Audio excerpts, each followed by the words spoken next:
My name is Todd from Code2 Cards. Back at it again today. Wanted to do something a little bit different. We've been opening up cases after cases of Photon Hypernova, OTS 21, and now that everything's open and it's all been sorted, everything's been shipped out to everybody who bought anything. If you're watching, just know that your orders have already been shipped. But now that that's all happened, I get some time to sit down and actually look at some of the cards. I get to sit down and look. Particularly what I wanted to do is I wanted to look at cards that nobody's talking about. And just read through the cards, think about them, think about different uses for them.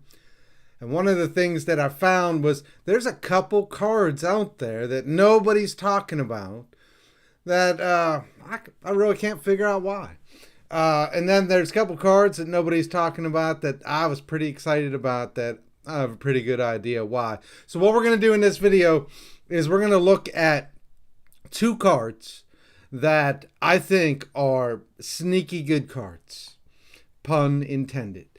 Sneaky good cards in this set that I'm not saying that they're going to be meta staples, but I am saying that there will be times in the meta where these cards could see play in certain decks. And it might be worth it for you to grab a playset of each of these two cards. Now, I know, grab a playset. Maybe you say, I don't have the money to do it. These are super cheap cards.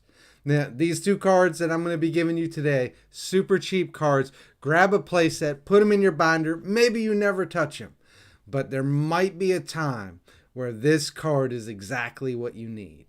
In addition to that, I want to look at one card that I think potentially has a real future after, what is it,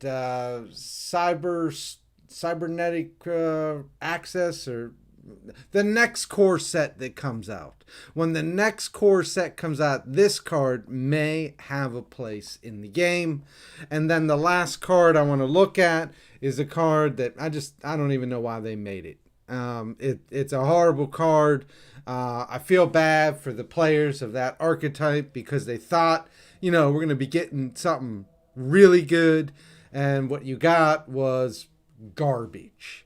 So let's get into it. Let's look at the two cards that I think have potential to be played in the meta, in the right deck, given the right scenario. They're worth a look at. And the first card that I want to talk about here is Sneaky C. I think this is a good card. Nobody's talking about this card. I'm going to read it to you. I'm going to read what it says and then talk about it briefly. Sneaky C, it says, when your opponent special summons a monster, which happens all the time, except during the damage step, you can special summon this card from your hand in face down defense position. So when they special summon, you can special summon this card from your hand in face down defense position. And if you do, during the end phase of this turn, you change it to face up defense position. You can only use the effect once per turn, but then this is where it gets good, okay? If this card is flipped face up during the end phase, destroy all special summon monsters on the field. Full stop. I think that this card could have a place.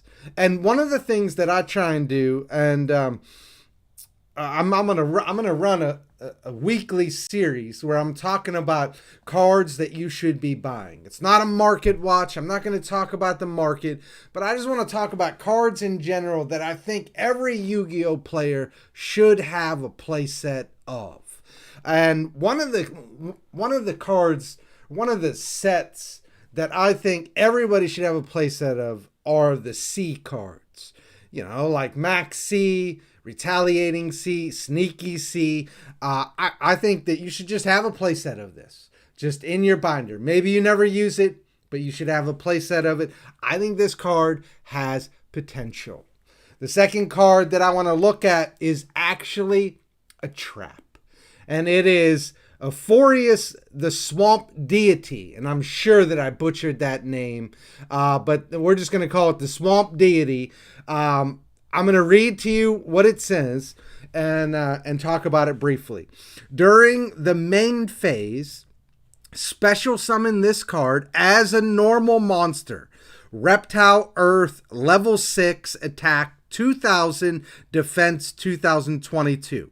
This card is also still a trap. Then you can negate the effects of all face-up cards your opponent controls up to the number of other continuous traps you control until the end of this turn. So essentially, you can special summon this card and you can negate the effects of your opponent's card up to the number of continuous traps that you control. Now, you might say, that's going to be like 1 or 2, and, trap decks are horrible. Nobody runs traps. Pay attention. Pay attention, man. Traps are coming back. Traps are coming back. Mark my words, traps are coming back. You got Eldritch running around out there. You got a new trap trick structure deck that's coming out that is trap based. You got Labyrinth that has just been released that is getting new cards all the time. Traps are coming back. You can run this card in your trap deck. And I think you're going to see more and more traps in the metagame of Yu-Gi-Oh! So keep that in mind.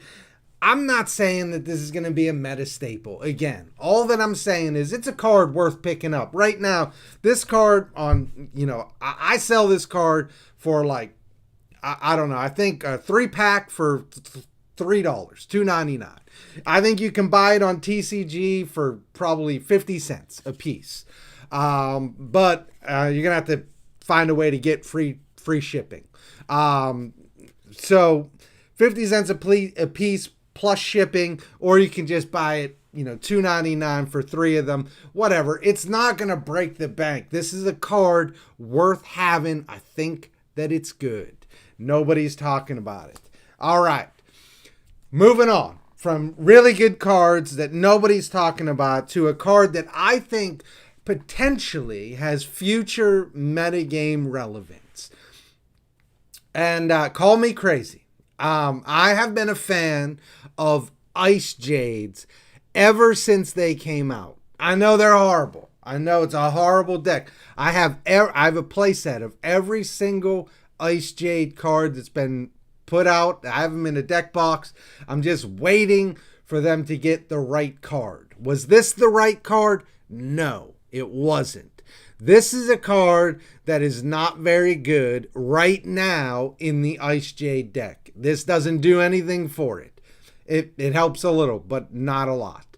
But there is a card coming out I think there's 2 cards actually coming out in the next core set, Ice Jade support, that I think will break this card open.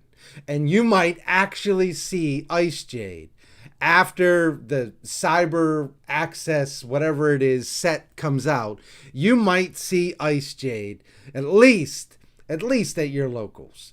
It may not make it to regionals. It may not make it to a YCS or something like that. But maybe at your locals, you may very well run into Ice Jade, because I think the new support is going to break it open.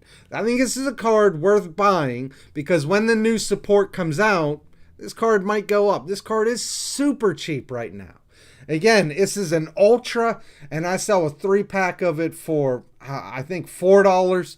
On TCG, you might be able to get, each of these for like 75 cents, something like that.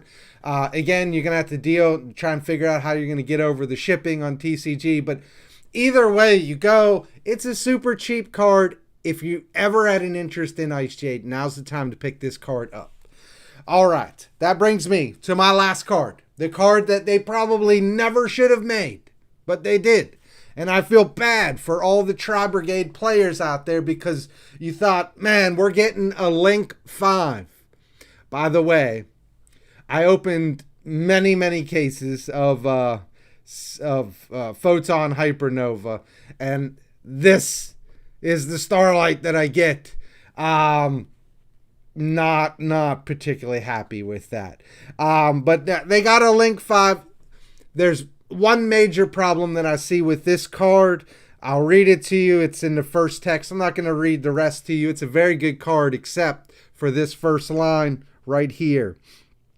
Cannot be special summoned from the extra deck unless you have 3 or more Tri-Brigade spells/traps in your graveyard. That effectively makes this card useless. I don't know, if you're familiar with the Tri-Brigade deck, but they have a lot of different spell and trap cards, and none of them are played. Except for Revolt, which is generally played as a 3 of, I think, maybe 2, but, if I was playing Tri-Brigade, I'm going to run 3. And then the only other card that I ever see being played in Tri-Brigade decks is potentially the Airborne Assault. And that's usually played at 1 or 2.